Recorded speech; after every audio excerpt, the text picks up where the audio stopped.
Kamusta po kayo, Senator Marcoleta? Ayoko siya pag-usapan.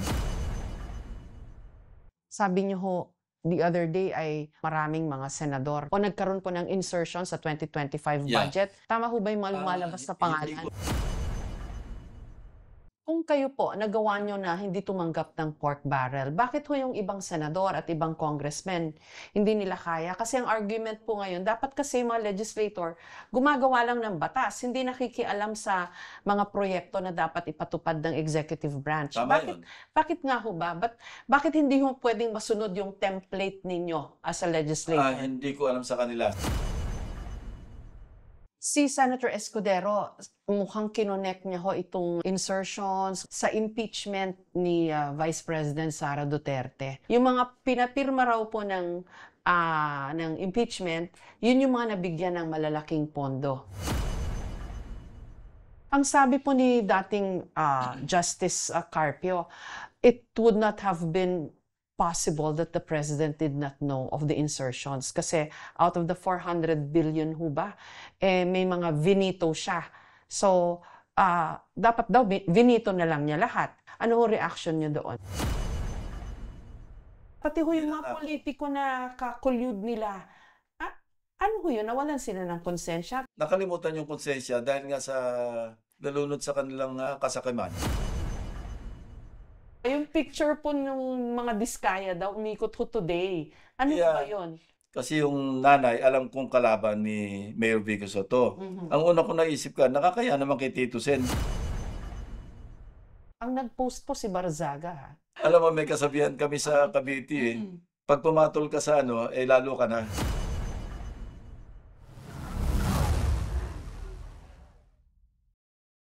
Una Thank you, muna po, kamusta na po yung inyong hearing sa Senate Blue Ribbon Committee? Yeah, it will continue. Tuloy-tuloy pa rin yun. Kaya lang, kung wala namang major developments, plus sisingit kami sa budget. Aha. And then on the 10th, kasi yung House nakiusap na bigyan sila ng extension na 3 araw mula October 10 para matapos nila, may transmit yung budget sa Senado, yung Aha. tinatawag na House Gov. Iimbitahan niyo raw po si former Speaker Romualdez? Yes, Sumagot through na po the ba? leadership. Hindi. Ipapadala yung invitation, yung notice kay Speaker Boji D. the Fifth, Faustino D. the Fifth. Ngayon, kung papayagan siya at sasabihin siyang pumunta, well, nandito siya para tanungin. Aha. Dahil while ang implication sa kanya nanggaling kay Sergeant Gutesa, at yun naman wala, as of now, walang formal or official na refutation from any other witness or witnesses. Yung 100 billion plus na insertions, sabi niyo ho, the other day ay mukhang may mga senador din o maraming mga senador na nakatanggap din po o nagkaroon po ng insertion sa 2025 budget. Yeah, sige. Sino ho yung hindi lang tumanggap? Tama ho ba yung lumalabas na pangalan? Hindi ko na lang kasi alam mo, nag-caucus kami, majority yung caucus. Naramdaman ko rin yung tampo, yung hinampo ng aking mga kasamahan. Ginaliwanag ko sa kanila, incidental lamang yung nasabing almost all senators ng 19th Congress. Opo. Ang overarching reason kung bakit ko binanggit yun, dahil sa panahon na meron na tayong krisis tungkol sa flood control projects na maanomalya, parang mag-unos dili na tayo, at least magsimula tayo sa 2026 na General Appropriations Bill na wag na tayo magsingit, lalo na sa mga local infrastructure projects. Kasi masamang-masama na yung tingin, galit na yung mga tao sa mga tinatawag na insertions. Although, inadmit ko na sa kanila na yung insertion, hindi naman yun illegal per se. Amendments nga raw siya yun. na constitutional mandate namin, duty, na mag-amend. Opo. Kasi nga kami yung nasa mandato namin yung authorization phase ng budgeting process.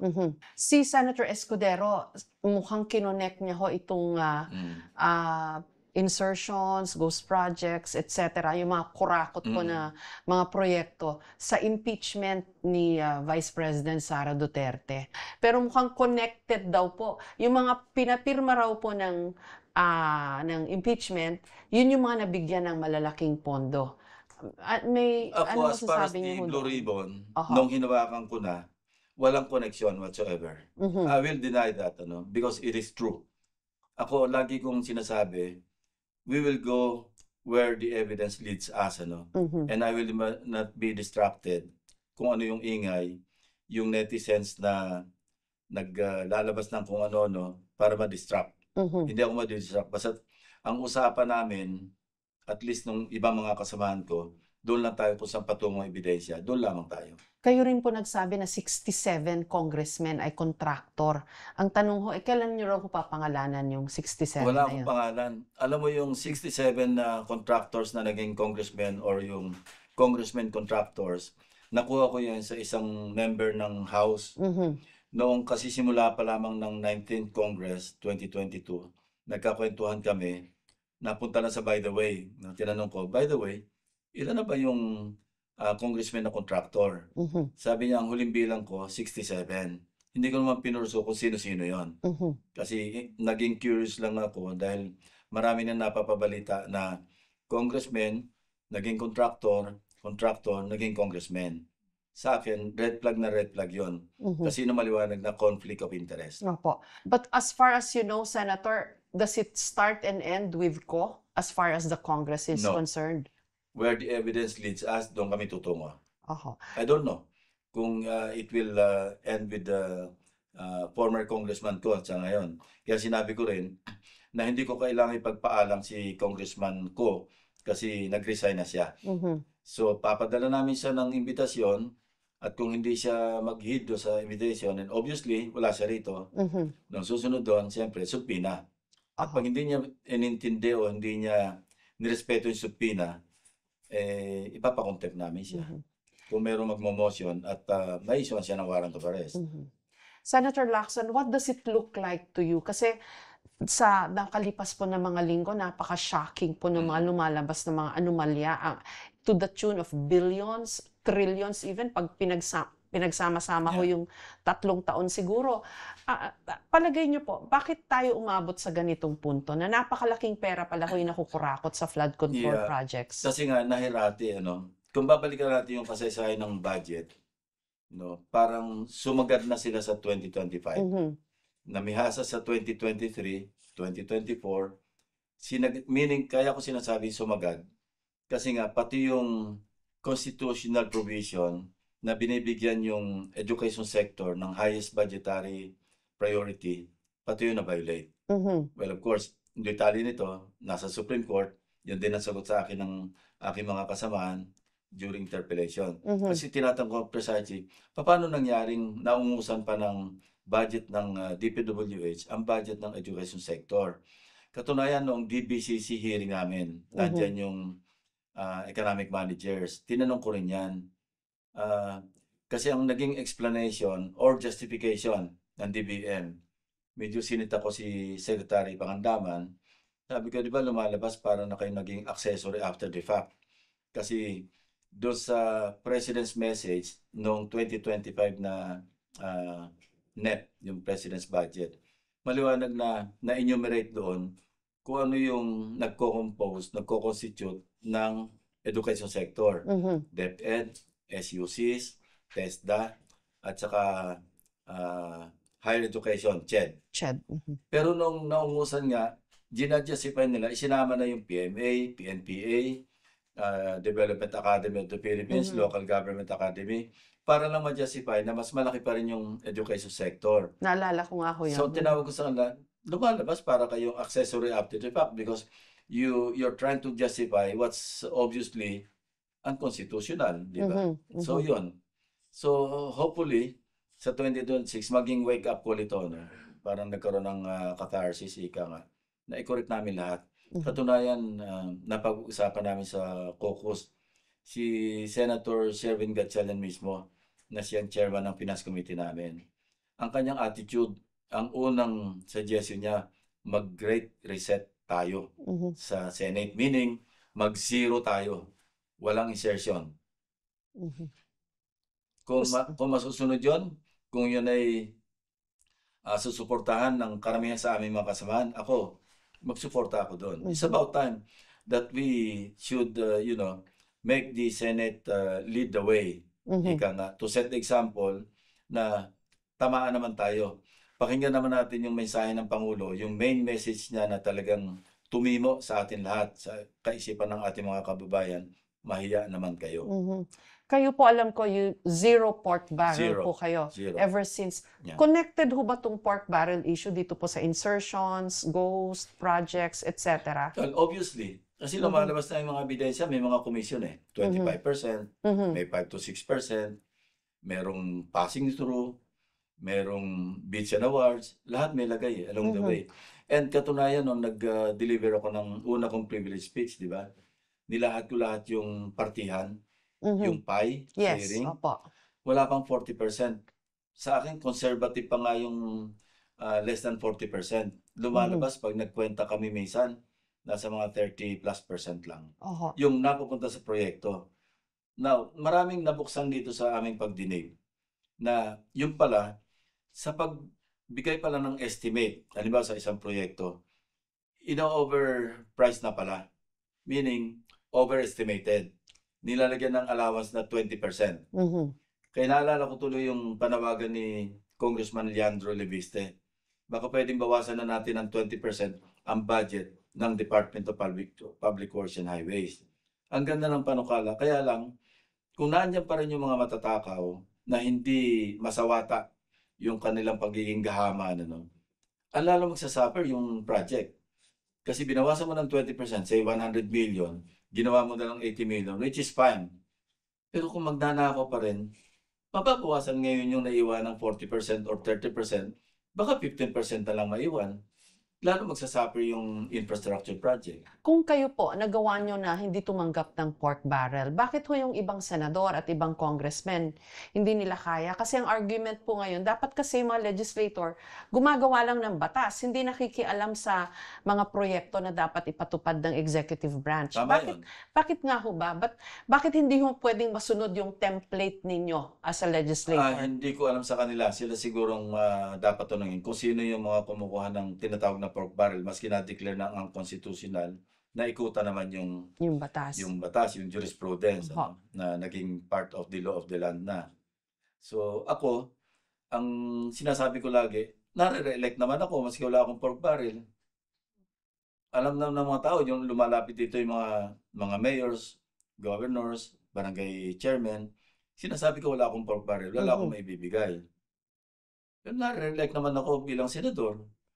So hindi ko naman mawari, bakit kailangang ipang-PR mo yung pork barrel sa mga, kasi may katwiran din yung iba Ito yung mga pinagkakautangan mo ng loob, kaya ka na nalo sa kanilang bayan, sa kanilang probinsya. Bilang gante, bibigyan ko ng proyekto. Doon na nga nagkamali-mali kasi kung susundan natin yung budgeting process, meron na mga participation yung mga congressmen sa mga local development councils. Doon sila makipagdebate, makipagdiskurso na kailangan natin itong proyekto sa ating distrito na kinabibilangan naman ng ating probinsya, mga bayan. Doon sana. Hindi yung nakapag-budget call, pagkatapos sa national, ito nakakagulat, yung palang sa National Expenditure Program pa lamang na nasa exclusive domain ng executive. Doon palang, meron na palang insertion. Yun, shocking yun. First time ko narinig yung tinatawag na leadership fund. Kay Bonoan. Yes, pagkatapos pagdating sa Kongreso, magsisingit pa ulit. Kaya nga nung, hindi ako masyadong nasyak, pero nagulat lang ako sa laki. Noong sa 2025, isipin mo how many senators, Tapos, papalo ng mga 103, DPWH pa lang yun. 103 billion. Again, I'd like to reiterate, hindi naman lahat, sinasabi natin basta merong insertion, merong komisyon. It doesn't follow.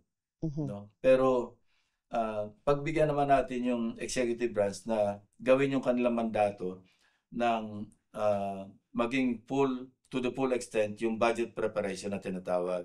Ako, I laud President Bongbong Marcos. After all, siya yung trigger mechanism Kung hindi siya talagang nagsalita ng mahiya naman kayo at sinabi niyang siya nagmulat sa isipan ng mga mamabatas na nakita niyo may mga namamatay, may mga nawawalan ng bahay. So lumakas ang loob ng aking team, aking mga staff. Ako rin, kasi na-inspired kami doon sa mensahe ng Pangulo. Sabi ko, ito na yung pagkakataon, ito na yung opportunity that we should grab, ano? Ituloy-tuloy natin yung ating pagsusuri, pagsisiyasat, at ganoon nga nangyari. Mhm. No? Ah, Pumili kami ng mga case studies, kung tatandaan mo, di ba? Aha. 6 na case studies sa iba't ibang lugar. 6 din yung ghost projects na nakita namin. Mhm. At naisubmit na namin yon, yung USB, yung flash drive. Nagpunta yung ombudsman dito dahil nagpapalap ng kanilang legislation or yung budget. Binigyan namin yung USB. Kasi bago sila pumunta, nagpunta rin dito yung AMLAC. Napag-alaman ko na hindi sila makakakilos kung walang formal complaint na ipapile. Mhm. So sinabihan namin yung ombudsman, sinabihan namin si Secretary Remulla, sinabihan ko si Secretary Vince Dizon, sinabihan ko si Mayor Magalong, ito yung flash drive, kumpleto yan, lahat ng attachments, lahat ng findings namin, lahat ng ebidensya nandyan. Pagkatapos kayo makapag-file ng formal complaint, mag-request na kayo sa AMLAC para magpa-freeze na ng mga bank accounts. Ganun nga Mhm. nangyari. Kaya marami ng process eh. Aha. And hopefully, makabawi naman ng gobyerno Aha. sa mga nakuha nila sa pamamagitan ng substandard o ng ghost projects. Aha. Ang sabi po ni dating Justice Carpio, it would not have been possible that the president did not know of the insertions kasi out of the 400 billion ho ba, may mga vinito siya. So, dapat daw vinito na lang niya lahat. The fact na navito niya yung iba, ibig sabihin he knew of the 400 billion plus na insertions. Ano ho reaction niyo doon? Opinion yun ni dating Justice Carpio. No? Sa akin naman, kung ibibito lahat ng presidente, na sinabi niya nga, hindi ko na makilala yung i-turn over o transmit namin sa inyong president's budget. Kung ibibito lahat yun, anong maiwanan sa budget? And laki-laki nga ng insertions. Marami nga siya na veto eh. Mhm. Tapos marami naka-FLR. Hindi nga vetoed, pero naka-hold ang release. Doon pala magsasuffer ng economy natin. Why? Yung mga high priority infra projects, paano mo i-implement yun? Mhm. Di ba? Opo. So kung ito, mga foreign assistant pati na, di ba nakakaya sa counterpart, halimbawa JICA o KOICA ng South Korea, kapartner natin sa isang particular na, halimbawa isang highway o kaya isang tulay na malaki, pagkatapos hindi matutuloy dahil nawala yung counterpart fund. Kasi yung foreign assistant, may counterpart yan eh. Mhm. Yun nga eh, pati yun napakialaman eh. So naging sukdula na bakit itinambak sa DPWH? Ito sa aking sariling Mhm. pananaw, sariling opinion. Andun yung mga suki nila eh. Andun yung mga DEOs nakausap na nila. Andun yung mga contractors na mahusay sa ghost projects, substandard. Suki na nila. So ba't sila maglalagay sa ibang ahensya kung sila yung magtatanggal from one agency or one budget item? Ang paborito nila, DPWH eh. Mhm. Suki na nila yung mga opisyalis doon. Kaparte na nila eh. So doon sila tumambak ng tumambak. Sa tingin niyo ho, bakit ho nangyaring ganun? Well, Parang nag-fail nag-evolve. lahat at No, all the processes. nag-evolve eh. Mhm. Ano masama? Nawili eh. Mhm. Kung nangyari ito nung as early as 2022 or as early as 2016 at naawat na noon pa, alam mo, painful as it is, ano? Ang sabi ko nga eh, siguro nakialam na rin yung may kapal yung Diyos kasi bakit nagkasunod-sunod yung Habagat, Oho. Krising, Dante, Mhm. Emong para mabuksan lahat ito. Mhm. Kasi kung isang bagyo lang at hindi ganun karami ang nasira na mga flood control projects, baka hindi pa rin mapansin. Mhm. Kasi pag pinakinggan ho nyo yung mga, napapakinggan nyo ho yun, kasi kayo ho yung nag-preside dun sa Senate Blue Ribbon. Pag to ordinary people, to laymen, parang grabe. Parang Talagang ganun grabe. ho yung Ako mismo reaction. nagpipresent na, nasisyak pa ako eh. Mhm. Ako may idea na ako kasi nag-research na nga kami na ginamit ko sa aking privilege speech, yung dalawa. Habang nung binubuo namin yung privilege speech, kami mismo nagugulat na bakit ganito. Tapos may lalabas pa uli sa Blue Ribbon hearing, bago na naman. Parang nag-fail ho lahat ng oversight. Kasi may collusion eh. Paano hindi nag-fail? Deliberately ginawa, akala hindi mapansin. Kaya sabi ko nga, pasalamat sa Diyos, pasalamat na hindi pasalamat kasi marami na salanta. Pero kung titignan natin yung long term na effect, sana hindi makalimutan ito kasi Napoles 2013, 2014. Tapos ito na naman. May way out ho ba tayo? Ang way out natin, yung mga mamamayan din eh. Huwag lang tayo mantong sa chaotic situation, anarchy. Kawawa tayo lalo. Pero kung laging nakabantay ang publiko, ang media, nakabantay yung mga taong gobyerno rin na well-meaning, like halimbawa Secretary Vincison, sana wag mapagod. Yung mga kinuha niyang undersecretary, at least yung one of them, si Undersecretary Atoby Star, kilala kong personal yon. Mhm. Hindi matatawaran ng integrity nun at lumalaban yon. Mhm. Maski mabangga nun, mataas, kakasayon. Mhm. So, sana masustain. No? At sana yung suporta, hindi lamang ng taong bayan sa kanila, kundi yung, alam mo na, yung the most powerful support dapat manggaling sa the most powerful person. Senator, tama ho ba isipin na pag hindi nagnakaw ng ganito kalaking mga salapi, baka mayaman na ho ang Pilipinas? Oh, definitely.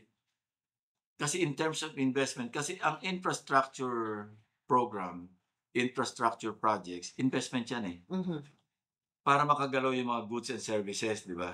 Meron tayong mga highways, meron tayong tapos kumaayos ang pagkagawa ng mga flood control projects, hindi masisira, hindi masasalanta, hindi tayo gagastos para sa rehabilitation, Aha. di ba? Tapos kung tama yung paggamit sa mga livelihood programs, asan sa Pilipinas, bakit tayo nangungutang? Para mag-invest. Mhm. Hindi yung mangungutang ka, mananakaw, bayad tayo ng bayad ng utang, lubog tayo sa utang, walang return on investment. Pero kung yung inutang natin, gano'n man kalaki, Amerika nga, $1 trillion yung utang eh. Mhm. Pero kita mo na yung mga highway nila eh, ilang layers yun. Hanggang 5, 6 na palapag. Tayo nakatikim ng pangalawang palapag, skyway na tawag natin eh. Matagal ho kayong investigador sa pagkakaalam niyo ho about human nature. Ano nangyari? Paano ho in a country na napakaraming mahirap, paglabas mo ng kalsada, makikita mo na agad kung ano yung problema? At sinusugal Pati yung ho kanilang oho, at pati ho yung mga ninanakaw. politiko na kakulyod nila. Ano ho yun? Nawalan sila ng konsensya? Tumakas ho yung konsensya nila? Ano ho theory nyo? Well, nakalimutan yung konsensya dahil nga sa ka, nalunod eh. Nalunod sa kanilang kasakiman. Mhm.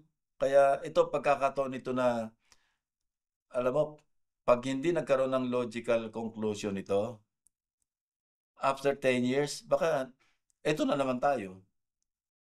Matututo na ho kaya tayo dito? Sana matuto tayo lahat. Sana matuto hindi lamang yung mga matatakaw, pati yung tagabantay, sana matuto Aha. na wag bibitaw. Kasi minsan pag bumitaw, wala na nagbabantay eh. Pag wala nagbabantay, oh, pwede na naman tayo. Kamusta po kayo, Senator Marcoleta? Ayoko siya pag-usapan dito sa Last na lang po, yung picture po ng mga diskaya daw, umikot ho today. Ano Yeah. ba yun? Actually, totoo naman talagang nagkaroon ng group photo opportunity. Aha. Kasi campaign period yun eh. Meron akong supporter taga Davao City. Opo. Anak yun nung dati kong tauhan sa PNP. Mhm. The late General Francisco Villaroman. Ano? So, dinala niya kasi yung isang anak, tumatakbo bilang nominee ng isang party list. Aha. Parang Pinoy ako'y Pinoy. Ano? So, nagpunta ron para lang mag-imbita sa tinatawag nilang Grand Rally Ika. May mga celebrities. Siyempre, siguro, ako naman, unang inisip ko, kasi yung nanay, alam kong kalaban ni Mayor Vico Soto. Mhm. Ang una ko naisip ka, nakakaya naman kay Tito Sen na pamangkin niya yung kalaban. Pupunta ako although hindi directly kasi anak nga yung ano.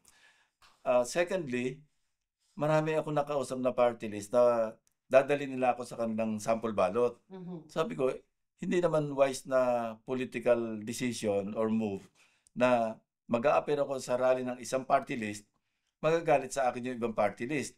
Politics is addition. Mhm. So isipin mo kung makikita nila nandun ako maski kanino, not necessarily yung sa anak ni Diskaya, mawawalan ng support sa akin yung ibang tutulong sa akin. Mhm. Sabi ko, hindi smart na political decision na sasama. So nag-beg off ako. Ang nag-post po si Barzaga, ha? Ayoko rin sa pag-usapan. Alam mo, may kasabihan kami sa Cavite eh. Mm. Pag pumatol ka sa ano, eh lalo ka na. Farm to market goals daw po, Senator, yung next na papaimbestigahan ni PBBM. Farm to market goals. Yeah, tapat lang. Kayo- Marami ring ano dyan. Marami ring issue sa mga farm to market roads. Ano? Mhm. Na to a point na merong nagbiro na dyan eh.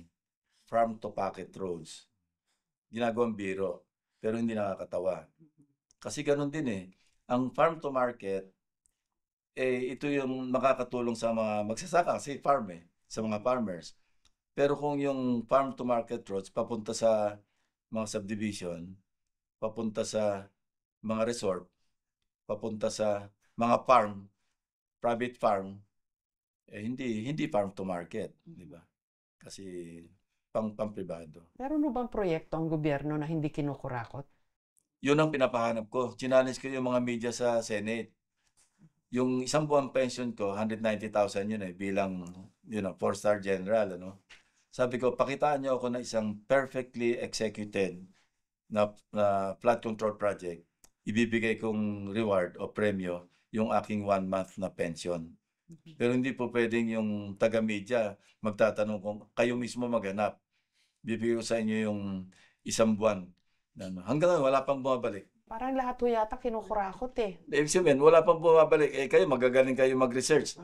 Bakit walang bumalik na Senate media? Wala sila makita. Ultimo ilaw, ultimo cat's eyes. Yan. Lahat. Yeah. Bakit ho ganun ang gobyerno natin? Napabayaan na nga eh. Nag-evolve, napabayaan. Lumakas ang loob. Hindi na kontento. Alam mo, some people really don't know when to stop. Tulad yan, ang dami-dami na. Ano na nangyari sa kanila ngayon? Nakakulong, nakakontempt. Yung iba, nag-a-apply na maging state witness. Yung iba, hindi na siguro makatulog kasi baka darating na yung warrant of arrest nila pagdating ng araw. Yung iba, nag-iisip, sanahan to, makakonvict ba sila? Ito yung wake-up call na sinasabi ko kanina pa. Hanggang hindi nila na-realize na merong hangganan lahat ito. Na merong tinatawag na balik. Wala, nabubulag eh. Nabubulag sa laki ng kinikita. Imagine, Alcantara for example. No? Nagulat nga ako doon sa cash to chips for the past 3 years, 2023, 2024, hindi pa tapos yung 2025, 1.428 billion cash to chips. Tapos iba pa yung chips to cash. Si Bryce Hernandez, halos ganun din. 1.3 yung kanyang chips to cash, 600 plus yung kanyang cash to chips. So lumalabas, parang up siya ng 700 million. Pag tinanong mo kung up siya, hindi naman niya masagot. So kaya nga nabuo sa isipan din namin, ito na yung money laundering. Magpapapalit ng cash to chips, pagkatapos hindi naman na ilaro lahat, eh, ipapalit yung chips to cash. So, pwedeng ideklara, I don't know how he did it. Hanggang kailan po itong investigation nyo ay meron na pong ICI? At saka ano hong reaction nyo dun sa nagsasabi nung una pa lang na dapat ba nag-iimbestiga ang mga legislator? Eh sila mismo baka involved dito sa mga kurakutan. Kung hindi kami nagsimula ng investigation, ng inquiry, hindi natin alam to.